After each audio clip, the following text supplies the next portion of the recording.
séance est levée. À 24 heures de la clôture de la session ordinaire de septembre, le président de l'Assemblée nationale, Aimé Boji Sangara, a présidé la séance plénière du dimanche 14 décembre 2025, consacrée à l'examen et à l'adoption des 2 points majeurs inscrits à l'ordre du jour. Dans sa communication introductive, les speakers de la Chambre basse du Parlement a soumis aux députés nationaux les matières à examiner en vue de leur adoption.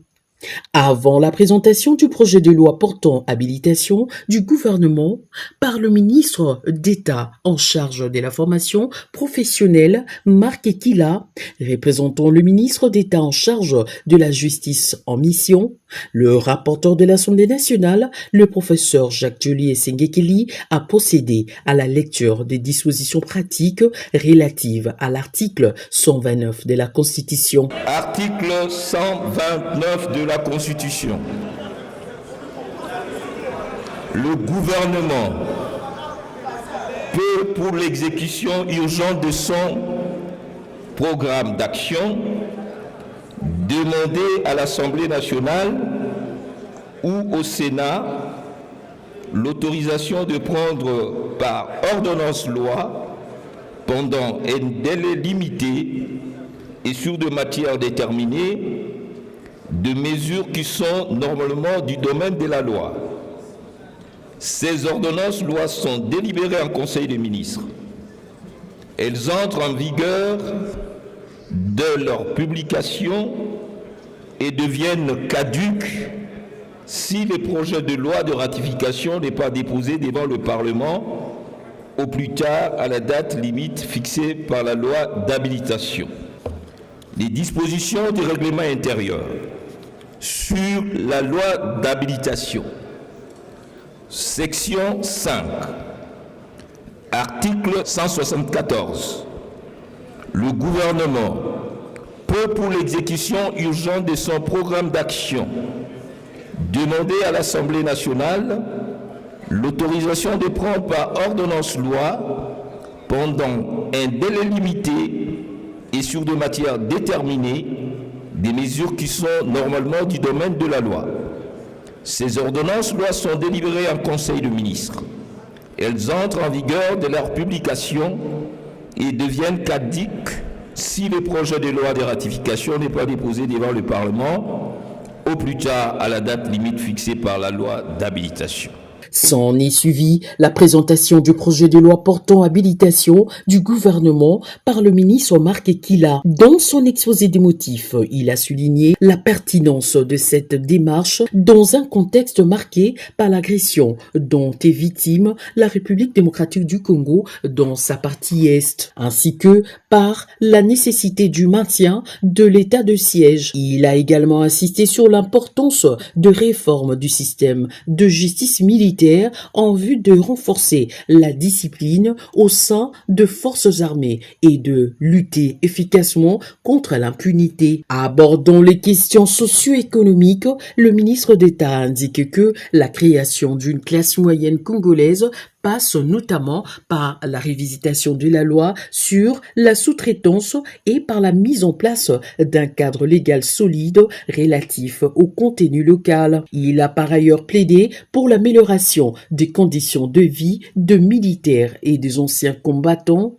soulignant la nécessité d'un dispositif juridique spécifique définissant clairement leur statut, leurs droits et leurs obligations. La consolidation de l'état de droit à travers une bonne administration et distribution de la justice au sein des forces de défense. Le code de justice militaire, dans son état actuel, présente des lacunes qui entravent la discipline, la diligence des poursuites et l'efficacité de la justice militaire. Sa modification constitue une nécessité urgente afin de renforcer la discipline et garantir la performance opérationnelle dans la chaîne de commandement militaire. Garantir la répression des infractions militaires avec célérité et rendre justice avec rigueur et équité. Assurer la conformité de notre justice distributive aux standards constitutionnels et internationaux. En différé, la réforme porterait atteinte à la cohérence normative et au bon fonctionnement au sein de nos forces armées. Lors du débat général, deux tendances se sont dégagées au sein de l'hémicycle. La première favorable à l'octroi des habilitations au gouvernement pour l'ensemble de matières sollicitées et la seconde exprime une opposition de principe au maintien de l'état de siège. À l'issue d'un débat nourri, les députés nationaux ont adopté article par article le projet de loi portant habilitation du gouvernement. Chers collègues, voici les résultats du vote. Sur 420 députés qui ont pris part au vote, 420 ont voté oui, aucun non, aucun n'a voté abstention. En conséquence, l'Assemblée nationale adopte le projet de loi portant habilitation du gouvernement. Il sera transmis au Sénat pour examen en seconde nature. Par la suite, les membres de la commission mixte politique, administrative et juridique PAJ, aménagement du territoire, infrastructure et nouvelles technologies de l'information et la communication à TIANTIC ont présenté leur rapport relatif à l'examen en seconde lecture du projet de loi modifiant et complétant la loi numéro 73-021 du 20 juillet 1973 portant régime général de biens, régime foncier et immobilier et régime de sûreté tel que modifié et complété par la loi numéro 80-008 du 18 juillet 1980. Conformément à l'article 132 de la Constitution et à l'article 157 alinéa 2 du règlement intérieur de l'Assemblée nationale, la commission mixte a eu à examiner le texte qui a été transmis à l'Assemblée nationale par le Sénat. Et à cette occasion, honorable président, permettez-moi de noter au nom des membres de la commission que le travail de la commission mixte a été facilité par l'excellent travail fait d'abord au niveau du gouvernement, ensuite au niveau des collègues du Sénat, ce qui nous a facilité énormément la tâche. C'est l'une des premières fois en effet que nous avons un texte qui est bien élaboré et il nous a été présenté, y compris même avec les tableaux synoptiques qui nous montraient les articles qui sont modifiés et ceux qui sont maintenus. Je peux vous rassurer, honorable président, que ce projet de loi n'a pas subi d'amendements majeurs de la part de notre commission.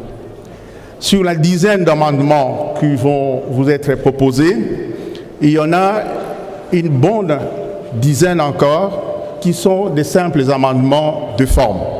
Nous n'avons que 2 ou 3 amendements de fond qui vont exiger évidemment la convocation d'une commission mixte paritaire avec nos collègues du Sénat. Sur les 9 articles que compte ce projet de loi, 7 ont fait l'objet de modifications, tandis que 2 ont été adoptés sans amendement. Après la présentation du rapport par l'un des co-rapporteurs de la commission mixte, l'honorable Kongolo Kayubi Toby, l'Assemblée plénière s'est prononcée sur sa recevabilité. Prenons la parole lors du débat général. L'honorable Olive Mudekereza, élu de Bukavu, a salué un projet de loi qu'il a qualifié de salutaire pour le peuple congolais, tout en suggérant quelques améliorations sur le plan de la forme. De son côté, l'honorable Fuguruta a félicité la commission mixte pour le travail accompli, tout en exprimant ses préoccupations quant à la préservation du patrimoine immobilier de l'État